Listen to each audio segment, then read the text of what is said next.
સોના અને ચાંદીના ભાવમાં સતત ઉતાર ચઢાવ જોવા મળી રહ્યા છે। ફરી એક વખત સોનાના ભાવમાં વધારો જોવા મળ્યો છે। India Boolean and jewellers association મુજબ શુક્રવારે જ્યારે માર્કેટ બંધ થયું ત્યારે 24 કેરેટ સોનાની કિંમત વધી અને 1,02,388 રૂપિયાની આસપાસ હતી। જો કે આજે અને આવતીકાલે 2 દિવસ માર્કેટ બંધ રહેશે, પણ સોમવારે જ્યારે ફરી માર્કેટ ખુલશે ત્યારે નવો ભાવ શું હશે એ તો ખબર નહીં, પરંતુ હાલમાં 24 કેરેટથી લઈ અને 14 કેરેટ સુધીના સોનાની કિંમત શું છે તેના વિશે જણાવીએ તો હાલ 24 કેરેટ સોનાની કિંમત 1,02,388 રૂપિયા પ્રતિ 10 ગ્રામ છે।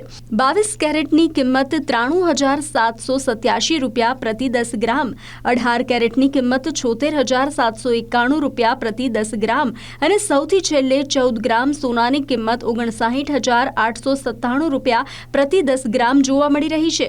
ત્યારે છેલ્લે ચાંદીનો ભાવ પણ જણાવી દઈએ તો 1 કિલો ચાંદીનો ભાવ હાલમાં 1,17,572 રૂપિયા છે।